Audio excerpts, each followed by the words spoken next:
A poor girl's simple words to a billionaire unlock a hidden past and a ring that changes everything forever. It was a hot afternoon when billionaire Jonathan Reed stepped out of his black luxury car. The tinted windows rolled up behind him as his bodyguards followed silently. He didn't usually visit such places: narrow streets, broken sidewalks, and buildings that looked like they were about to fall apart. It was a poor part of the city, far from the tall glass towers he called home. But today, his foundation had organized a charity event here, and his PR team insisted he'd show up for a photo or two. So here he was, wearing a suit worth more than most families earned in a year. Walking through the dusty neighborhood, people stood on both sides of the narrow street, some clapping, others just watching silently. Ouch. Children peeked from behind. Their mothers, some too shy to come forward, others too young to understand who he was. A few bold ones ran ahead, waving, hoping to get his attention. Jonathan gave a small nod, a stiff smile, the kind that didn't reach the eyes. He wasn't here to talk, just wanted to do his duty and leave. His eyes scanned the crowd. The local organizer walked beside him, speaking quickly about how the funds were helping the area, about food packets, school uniforms, and clean water. Jonathan nodded, barely listening. His mind was already on the helicopter ride back to the city. Suddenly, as they turned a corner, he heard a soft voice from below. "Hi, sir." He stopped walking. The crowd quieted.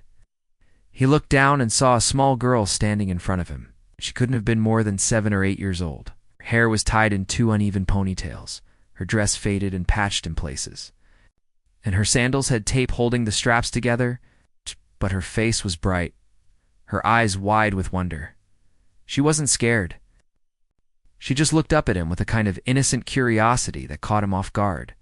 "My mother has a ring just like yours," she said, pointing at his hand. Jonathan froze. His left hand, the one she was pointing at, wore a unique emerald ring. It was an old piece, passed down from his mother, and according to the jeweler, it was one of a kind. It had a thick gold band and a deep green stone, shaped like a teardrop.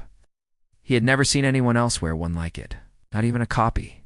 He raised his hand slowly, almost protectively, and looked at the ring. Then he looked at the girl again. "What did you say?" he asked, his voice low. The little girl smiled. "My mama has a ring just like that. She keeps it in a small red box and says it's very special." Jonathan blinked. A strange feeling washed over him, half shock, half confusion. He wasn't a man who got surprised easily. He'd seen markets rise and fall, watched competitors go bankrupt, sat across from world leaders. But this small girl's words shook something inside him. He couldn't explain why. The organizer beside him laughed nervously. "Kids say the funniest things," he said quickly, trying to move things along. "Come, sir, the cameras are waiting." But Jonathan didn't move. He stared at the girl. Something about her seemed familiar. Not her face exactly, but her eyes. The way she looked at him. It felt like a distant memory trying to push its way forward. He crouched down slightly so he could look her in the eyes. "What's your name?" he asked. "Isha," she said proudly. "And your mother's name?" "Fatima," she answered. "She works in the hospital laundry." Jonathan felt something drop in his stomach. The name Fatima wasn't uncommon, but it still rang in his mind like a bell. He stood up quickly, brushing off his suit. "Where do you live?" he asked. Aisha pointed to a narrow alley nearby. "Down there, 3rd building, 2nd floor." The organizer stepped forward again. "Sir." The press. Jonathan raised a hand to stop him. He took one last look at Aisha, then nodded slightly and walked away without saying another word. Cameras flashed as he shook a few hands and gave a small speech about hope and opportunity. But his mind wasn't on the speech.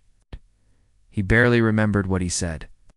All he could think about was the girl, her eyes, and the words she had spoken. That night, back in his high-rise apartment, Jonathan couldn't sleep. He stood by the floor-to-ceiling windows looking out at the city lights. He was a man who believed in control. Every part of his life was scheduled, managed, and protected. But Aisha's simple sentence had broken through all of that. "My mother has a ring just like yours." He poured himself a glass of whiskey and sat down. His fingers ran over the emerald ring. His mother had given it to him before she died. She told him it was part of a pear bud. The other one had been lost long ago. Jonathan had never seen it. He always thought it was just a story. But what if it wasn't? He called his assistant, even though it was past midnight. The assistant answered quickly, used to his boss's late-night calls. "I need you to find someone," Jonathan said. "Her name is Fatima. She lives in a poor neighborhood where we held the charity event today. She works in hospital laundry. She has a daughter named Aisha." There was silence on the other end. "Tonight?" The assistant asked carefully. "Yes, tonight. And when you find her, I want to know everything." The assistant didn't ask more questions. "Sir." Jonathan hung up and leaned back in his chair. His heart beat faster than usual. His thoughts were scattered. He told himself it was just curiosity. A coincidence, maybe. But deep down, something told him it was more than that. The name Fatima. The matching ring. It's the eyes of that child. He closed his eyes and tried to remember. Tried to dig into a part of his past he had locked away. Years ago, before the suits, the boardrooms, the billions, there had been a time when he wasn't rich. When he had dreams and love and mistakes he never fixed. The face of a young girl flashed in his mind. A teenage memory standing by the sea, holding hands under the stars, a soft voice whispering promises. He shook his head. Possible, he said to himself. She would have told me. But what if she couldn't? He didn't sleep that night. Morning came slowly, and with it, a message from his assistant. They had found the building. They had found Fatima. And yes, she had a ring. A red box. An emerald stone that matched his perfectly. Jonathan didn't reply right away. Stared at the screen for a long time. Then finally he got up, put on a plain jacket, left his phone behind, told his driver to take him to the address. As the car rolled through the broken streets once more, Jonathan felt something inside him, stir something he hadn't felt in years. Not fear, not guilt. That was something even deeper. It was the feeling of a truth waiting to be found. A truth that could change everything. And it had all started with one simple sentence from a poor little girl who looked up at a billionaire and said, "Hi, sir. My mother has a ring just like yours." The car moved slowly through the narrow streets of the poor neighborhood. It was early morning, but the sun was already shining hot on the broken roads and dusty air. Jonathan sat silently in the back seat, looking out of the window. He wasn't wearing his usual expensive suit today. Instead, he had on a plain shirt and dark jacket. He had even left his watch behind. Didn't want to look like a billionaire today. He didn't know why, but something told him this visit wasn't about money, power, or image. It was about something else, something personal. He remembered the message his assistant had sent. They had found the woman. Her name was Fatima. She lived in Building 3, on the second floor, just like the little girl had said. She worked long. Hours at a government hospital in the laundry section. No husband. Just one daughter, Aisha. And yes, she had a ring. A green emerald, teardrop-shaped, kept in a red velvet box. Exactly like the one he wore. The report also mentioned she never took the ring out. She told her daughter it was a gift from someone very important a long time ago. Jonathan's heart beat faster as they turned into the street. It was the same place he had visited just the day before. The children were playing in the dust, women were washing clothes outside in buckets, and old men sat in the shade talking and drinking tea. The car stopped quietly. Jonathan stepped out, alone. He didn't want his bodyguards this time. He wanted to go in without making noise, without people staring. He walked towards the building. It was old, the walls cracked, paint peeling off. The stairs creaked as he climbed to the second floor. He stopped in front of a wooden door with chipped paint. There was a small nameplate, Fatima and Aisha. Raised his hand to knock, but paused for a second. So many thoughts raced through his mind. What if she didn't remember him? What if she slammed the door in his face? What if all of this was just a coincidence? He knocked gently. After a few seconds, the door opened slowly. A woman stood in front of him, wearing a plain blue dupatta over her head and an old faded dress. Her eyes widened the moment she saw him. For a moment she didn't say anything. Her lips parted, but no words came out. She held the door, frozen in shock. "Fatima," he said softly. She nodded, almost in disbelief. "Jonathan," she whispered. They stood like that for a moment. Two people from very different worlds, connected by something deeper than time. He took a small step forward. "May I come in?" She moved aside silently and let him enter. The room was small, clean, and neat. A fan buzzed above. There was a tiny kitchen on one side, a mattress on the floor, a little study table with school books, and a red velvet box placed carefully on a shelf. His eyes immediately went to the box. She noticed and walked over to it slowly. She opened it and turned it toward him. The ring was exactly the same as his. The gold band, the green emerald, the teardrop shape, it was no copy. It was real. It was the pair to his ring. "I didn't think I'd ever see you again," she said softly, still holding the box. He sat down on the edge of the mattress, running a hand through his hair. "I didn't know. I never knew you kept it." Fatima sat across from him, her eyes sad but calm. "You gave it to me the night before you left. You told me to keep it safe." "I did." Jonathan looked down at the floor. "Letters," he said quietly, "but they never came." Her face changed. "I sent you so many letters. I called to. Your mother answered once. After that, no one ever picked up." Jonathan's face turned pale. "My mother. Shh. Made sure we never spoke again," Fatima said, her voice firm but without anger. "You were going away to study? She didn't want a poor girl like me to follow you?" He felt a wave of guilt rise in his chest. "I thought you forgot me. I thought you forgot me too." Silence filled the room. The sound of children laughing outside floated through the window. The fan spun above them, but the air felt heavy. "I tried to move on," she said after a while. "I got a job. I stayed strong. But then I found out I was pregnant." Jonathan's eyes shot up. His hands gripped the edge of the mattress. "Aisha," he whispered. Fatima nodded. "I named her after my grandmother. Raised her alone. She's the reason I wake up every morning." I told her father was gone, but that he had loved her mother once. "I never told her your name. I didn't want her to grow up with hate or pain." Jonathan stood up and began pacing the room slowly. So many emotions were flooding him at once. Shocked, regret, anger, confusion. Felt like his past had been stolen from him. The chance to be a father, to watch his daughter grow up, to stand beside the woman he had once loved gone, because of one decision made behind his back. "I had no idea," said, his voice breaking. "No idea she even existed. I should have." "Come, I had no money," Fatima said, gently. Ow. "I was a pregnant girl with no support. I wasn't going to beg a rich family to accept me." He turned to her. "I would have accepted you. I would have left everything." She looked at him with sad eyes. "Maybe, but we'll never know." Just then, the door opened, and Aisha walked in, holding a small school bag. Her eyes lit up when she saw him. "You came back," she said happily. Jonathan smiled. "Yes, I came back." She ran to him and hugged him without hesitation. He bent down and hugged her back, holding her close. Tears filled his eyes as he felt her little arms around his neck. "Did you bring chocolate this time?" she asked innocently. He laughed through his tears. "I'll bring you 10 next time." Fatima watched them quietly. She saw something in Jonathan's face's softness that hadn't been there before.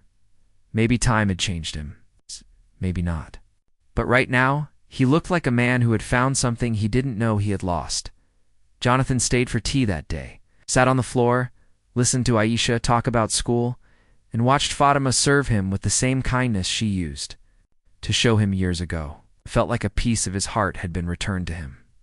Before leaving, he stood at the door and turned to Fatima. "I want to help, not just with money. I want to be there for her." "For you," Fatima hesitated. "Don't need your pity. It's not pity," he said firmly. "It's responsibility, and maybe it's love too. I just didn't know how much until now." She looked at him for a long time. Finally, she nodded. "Let's see if you mean it." He walked away that day feeling like a new man. Not the billionaire with money and fame, but a man who had found a daughter, a lost love, and a second chance. And it all began with a little girl who looked up at him and said, "Hi, sir. My mother has a ring just like yours." The next few days felt like a dream to Jonathan. After discovering the truth that he had a daughter and that Fatima had never left him on purpose, his mind couldn't rest. For years he had believed that part of his life was simply over. He thought the girl he loved had moved on, forgotten him. But now, knowing she had been kept away by his own family's actions, his heart felt heavy. At the same time, something had awakened inside him. He wanted to know everything he had missed. He wanted to know his daughter. He wanted to make things right. Jonathan didn't go to the office for the next few days. Canceled meetings, postponed calls, and asked his assistant to clear his schedule. Everyone at the company was surprised. Mr. Reed never took days off. He was known to be a workaholic, a man who missed holidays and birthdays, his own because business always came first. But now, none of that seemed important. The only thing that mattered was a little girl named Aisha and the woman who had once meant the world to him. Each day, he visited their small apartment in the poor part of the city. He didn't bring cameras, didn't tell the media, didn't even take a bodyguard. He came alone. Sometimes with fruits, sometimes with sweets or toys, but never with pity. He didn't want to come as a billionaire trying to help the poor. He wanted to come as a father trying to find his place. At first, Fatima was quiet. She allowed him to come and see Aisha, but kept a distance.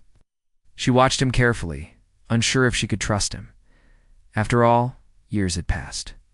People change, and money can change hearts too.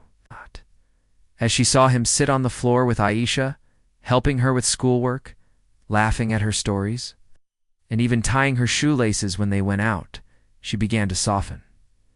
One evening, as the sun set behind the old buildings, Fatima and Jonathan sat on the small balcony while Aisha played with some neighborhood kids downstairs. The orange light covered everything in a soft glow. "Do you remember the night before you left for London?" Fatima asked quietly. Jonathan smiled a little sad. "I remember every second of it. You were wearing that white dress with blue flowers? We sat under the mango tree, and you cried into my shirt." "I was so scared you'd never come back," she said. "I tried to," he replied. "But my mother, she had other plans. She told me you had moved on, that you never called.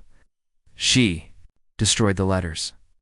She made me believe you didn't care anymore." "I did," she whispered. "I know that now," he said.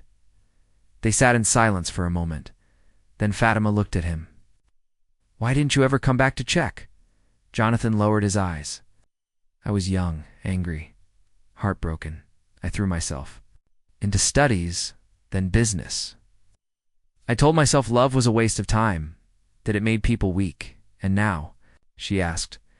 "Now I know," he said, looking into her eyes, "that nothing makes you stronger than love."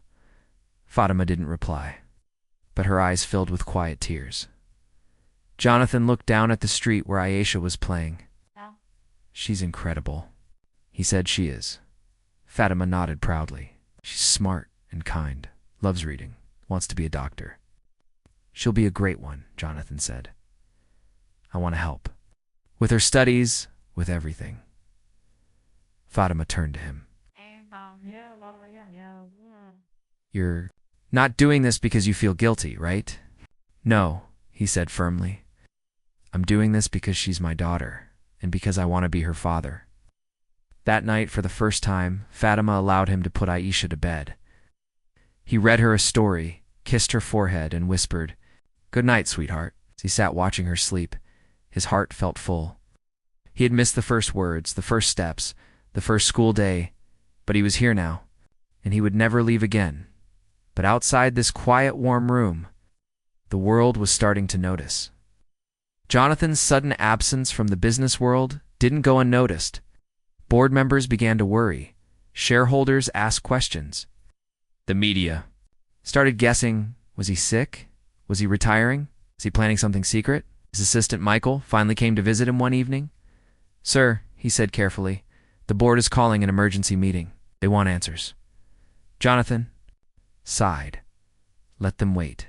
With all due respect, Michael continued, you built this company.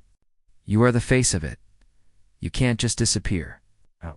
Jonathan stood up. For the first time in my life, Michael, I'm not disappearing. I'm showing up where it truly matters. Michael paused, confused. Is this about the girl?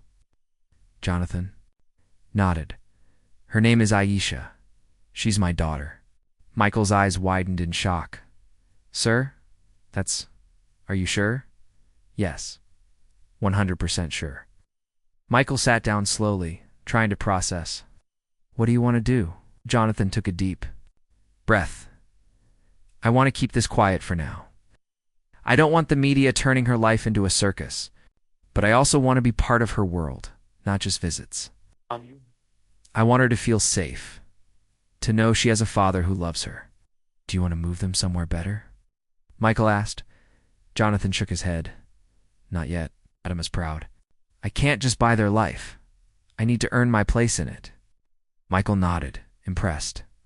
I'll support you in any way I can. In the days that followed, Jonathan continued to live a double life. In the mornings, he returned to meetings, gave speeches, and made powerful decisions. But in the evenings, he was just Uncle Joe to Aisha, who had no idea yet that he was her father. Fatima watched him grow closer to their daughter, and slowly, she began to believe that maybe this man, once lost to time and distance, was truly here to stay. One weekend, they all went to the park together. Aisha ran between them, laughing and pointing at squirrels and birds. Jonathan held her hand tightly. At one point, she looked up at him and asked, Why don't you live with us? He smiled. Because I didn't know I belonged here. You belong here now? She asked, tilting her head. Yes, he said softly, if you and your mom will let me. Aisha beamed and hugged his leg. That night, after dinner, Fatima and Jonathan sat quietly in the small living room. She's starting to ask questions, Fatima said. I know, Jonathan replied. I think it's time she knows the truth. You ready? She asked. I've never been more ready for anything in my life. Fatima looked at him, her expression serious. This will change her world. I want to be part of that world, he said. And so, the next day, they sat Aisha down. She looked between them curiously. Aisha, Jonathan said, holding her tiny hand in his. I have something very important to tell you. What is it? She asked. You know how I've been visiting you a lot lately, he began. Yes. She smiled. Well, it's because I love spending time with you, and because you're very special to me, she giggled. You're special too, Uncle Joe, he smiled, but then grew serious. Sweetheart, I'm not just your uncle. I'm your father. Stared at him, her smile fading as her eyes grew wide. My father. Jonathan nodded. Yes. I didn't know about you before. But now I do. And I want to be here for you every day if you'll let me. Aisha didn't speak for a long time. She turned to her mother. Is it true? Fatima nodded slowly, her eyes filled with tears. Yes, my love, he is. Aisha looked back at Jonathan. Why weren't you here when I was small? Jonathan's heart cracked a little, because I didn't know you existed. But if I had, I would have been here every single day. She stood up and walked to her room quietly. Jonathan felt panic rise inside him. Did she hate him? Was it too late? But then, a few minutes later, she came back holding a drawing. She handed it to him. It was a picture of 3 stick figures, her mom, and him, all holding hands. Always wished for a dad, she whispered. Now I have one. Jonathan pulled her into his arms, hugging her tightly. Fatima watched, her hand covering her mouth to hide the sob that escaped her lips. And just like that, their small home was. Filled with something far greater than luxury or wealth, it was filled with love, healing, and the quiet hope of a new beginning. Jonathan's life had always been divided into numbers, deals, charts, and meetings. His days were planned by the minute, his nights full of paperwork, and his heart had always belonged to business. That was the only world he knew. But now, everything had changed. Ever since he found out about Aisha and saw Fatima again, His heart felt like it was waking up from a long sleep. A different kind of love had entered his life, the kind that no money could buy and no power could control. Each evening, after long hours at the office, Jonathan would quietly leave his tall glass tower and drive himself to the small, dusty street where Fatima and Aisha lived. He no longer cared about the uncomfortable sofa in their tiny room or the buzzing ceiling fan. What mattered to him was the warm welcome from Aisha as she ran into his arms, the way Fatima smiled when she poured tea, and the peaceful silence they shared after dinner while Aisha did her homework. But the world outside this little family was beginning to stir with questions. People in Jonathan's company had noticed the changes. He had become more distracted during board meetings. His phone stayed silent longer than usual, started leaving early and arriving late. Some of his biggest investors began to whisper behind closed doors. They didn't like this sudden softness. In him, to them, Jonathan Reed was not just a man, he was a brand, strong, sharp, and always in control. But now it seemed something or someone had taken his focus away. One afternoon, during a high-level meeting, a senior board member stood up and spoke bluntly. "Jonathan, with all due respect, we've noticed your mind isn't fully here. Lately, you've missed deadlines, postponed decisions, and pulled out of 2 international conferences. What's going on?" Jonathan looked up from his notes. He could feel the weight of their eyes on him. "I'm handling some personal matters," he said simply. "We all have personal lives," another member added. "But this company depends on your leadership. We're dealing with market pressure, and the media is starting to ask questions." Jonathan remained calm. "The company is running fine. I've built a strong team. I trust them, but the media wants you," another man said. "You're the face of this empire. If you disappear, they start talking." "What are they saying?" Jonathan asked. "They're saying you're planning to retire, that you're sick, or worse, that you're in some secret relationship?"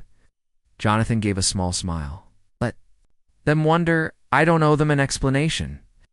The room fell silent. But everyone there knew this was not the Jonathan Reed they used to know. He was still smart, still powerful, but his focus had shifted. The question was, would that hurt the company? Or would it help him become something more than a businessman? Outside the boardroom, Jonathan's assistant Michael approached him. "Sir, hope you don't mind, but I've kept the press away for now. But they're getting curious." "Thank you, Michael," Jonathan said. Michael hesitated. "May I ask something?" "Of course." "Are you happy?" Jonathan paused. He thought about Ice's drawings, her laugh, the way she called him Papa, now without hesitation. He thought about Fatima's soft voice, the way she looked at him without saying much, yet said everything through her eyes. "Yes," he said, "for the first time in a long time, I am." Ow. Later that evening, Jonathan visited Fatima's home as usual. But today, his mind was troubled. He sat with Fatima on the small balcony while Aisha slept inside. "They're asking questions." "At the company," he said. Fatima looked at him calmly. "What kind of questions?" "They want to know where I disappear to every day, why I'm changing, and what did you tell them, that I'm handling personal matters." Fatima nodded, but then looked down. "Jonathan, are you ashamed of us?" He turned to her quickly, his voice sharp. "No, never." "Then why are you hiding it?" Jonathan took a deep breath. "Because I'm not ready to let the world judge you. Or Aisha. I don't want paparazzi outside your building. I don't want reporters digging into your past. Don't want them turning this into a circus." Fatima looked at him for a long time. "You don't have to protect me, Jonathan. I've been fighting my whole life, but Aisha, yes, protect her. She doesn't need that noise in her world." "I'm trying," he said. "But for how long?" she asked softly. "One day, the truth will come out." Jonathan knew she was right, but he wasn't ready. Not yet. The next morning, he got a call from one of his old business partners. "Jonathan," the man said, "there's a rumor that you're spending time with a woman from the slums. A single mother. Some tabloids even say she has a child who looks like you." Jonathan's chest tightened. "I'm not calling to gossip," the man continued. "I'm calling to warn you." If this story goes public, it could damage everything. Jonathan was quiet for a long time, and he said, "If the truth ruins my name, then maybe my name wasn't worth much to begin with." The man sighed. "I hope you know what you're doing." After ending the call, Jonathan looked out the window. His heart was heavy, not because of fear, but because of responsibility. He had found a treasure in Aisha and Fatima, but now he had to protect them from the storm that was coming. Later that week, something unexpected happened. One of the board members invited him to a private dinner. Jonathan arrived at the restaurant and found not just one member, but 5. They sat at a long table, their expressions serious. "Jonathan," one of them said, "we've made a decision. We're going to ask for your temporary resignation." A CEO, Jonathan blinked. "Why?" "Because you're distracted, because investors are nervous, because you're not the man we hired to lead this company." Jonathan laughed quietly. "I built this company," the oldest member said, "and we respect that. But this company has grown. It needs focus. You need time." Jonathan stood up slowly. He looked around the table. "I'm not going to fight this," he said. "Maybe you're right. Maybe I do need time." He looked surprised.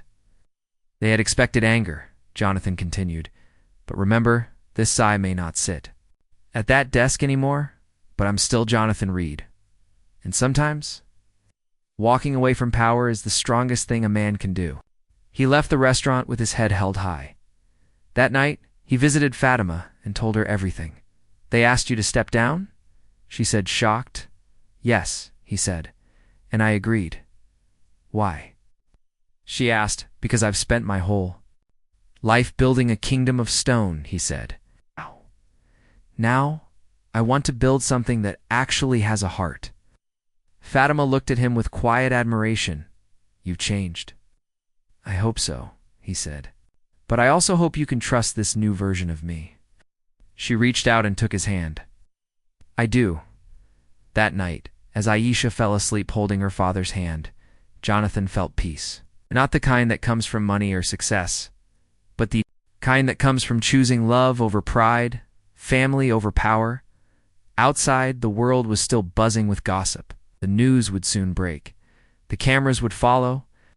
But inside that tiny apartment, a man who had once ruled boardrooms was now learning to rule something much greater, his own heart. The morning was quiet when Jonathan woke up, but it wasn't the silence of his expensive apartment or the kind of silence found high above the city in glass towers.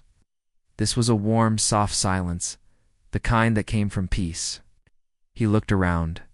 The small, familiar room filled with school books, a simple shelf, and Isa's latest drawing stuck on the wall. It was a picture of him, Fatima, and Haral, holding hands under a sun that had a smiling face. For a moment, Jonathan just sat there, staring at the drawing and smiling to himself.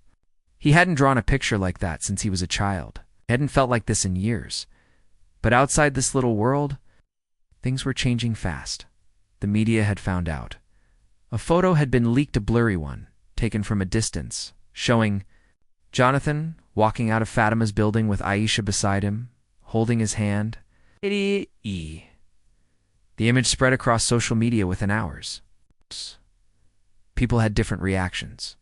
Some were shocked, some curious, and some cruel. The headlines exploded.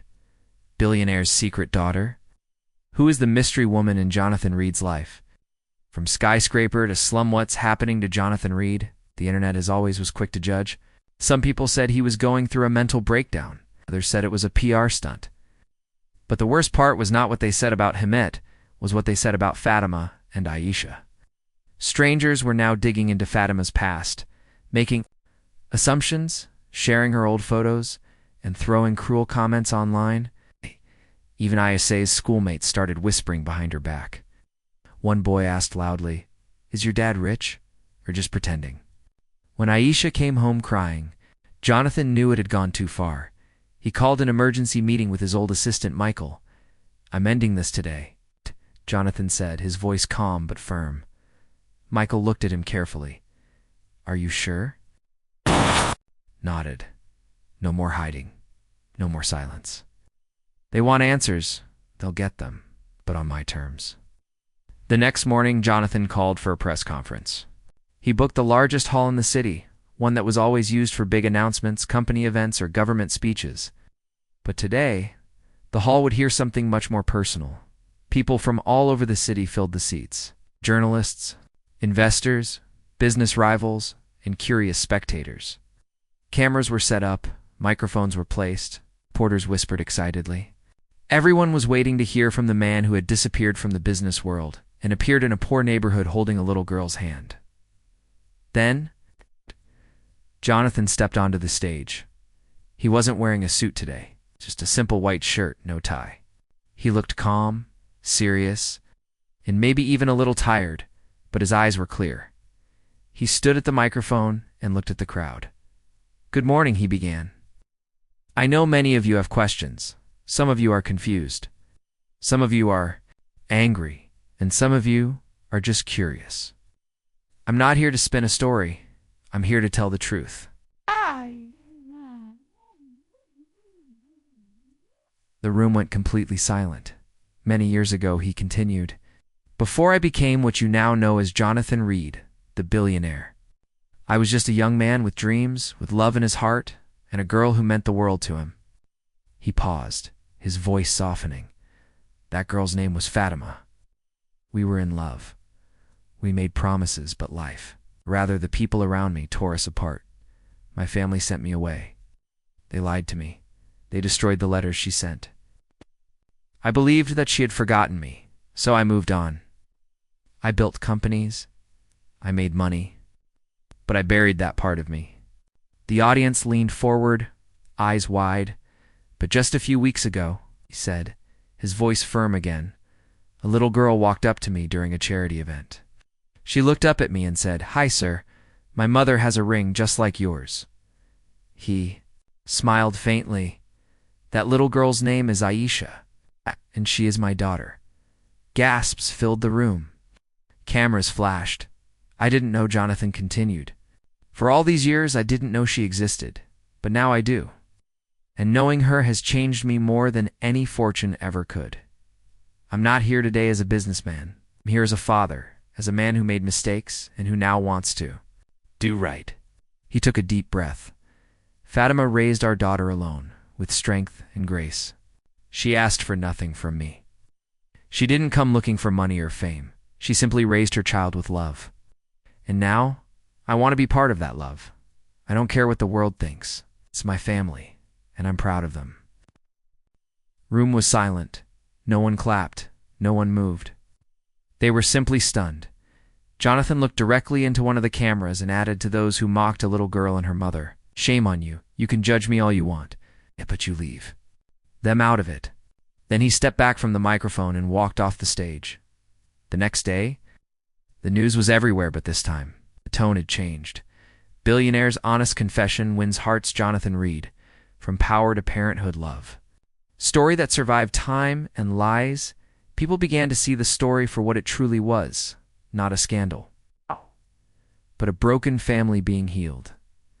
In the following weeks, Jonathan made several big changes. He bought a modest but beautiful home for Fatima and Aishan, a mansion. But a cozy house with a garden and enough space for Aisha to play and study. At first, Fatima refused. "We don't need your money," she said. "It's not about money," Jonathan replied. "It's about giving you both the life you deserve. A peaceful life, a safe life." After much discussion, she agreed. But only if she could continue working part-time at the hospital. "I don't want to lose who I am," she told him. He smiled. "That's one of the reasons I love you." Jonathan also set up an education trust under Aisha's name to help other children who had only one parent or came from poor backgrounds. He named it the Aisha Hope Fund. But most importantly, he stayed present. Every school function, every doctor's appointment, every bedtime story, he was there. Not because he had to be, but because he wanted to be. One day, while walking in the park, Aisha looked up at him and asked, "Papa, were you rich before you met me?" Jonathan laughed. "Yes, I was." "Are you still rich now?" she asked, smiling.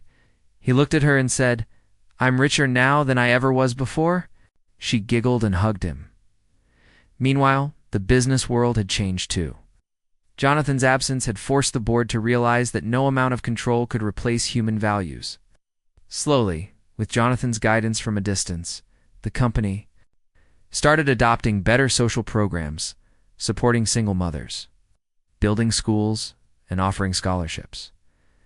Jonathan didn't need the spotlight anymore. He had found his purpose. One rainy afternoon, as they all sat inside the new house sipping hot tea, Fatima turned to him and asked, "Do you miss it? The power? The boardroom?" He looked out the window at Aisha, playing with her umbrella in the garden. "I thought I would," he said, "but I've never felt more powerful than I do when I tuck her into bed." Fatima smiled. She reached out and held his hand. No words were needed between them. The past had hurt them, but the present had healed them. And all of it began with a small voice, a simple sentence, and a ring that was never truly lost. "Hi, sir. My mother has a ring just like yours." That one sentence brought back love, truth, and a family that was meant to be whole all along.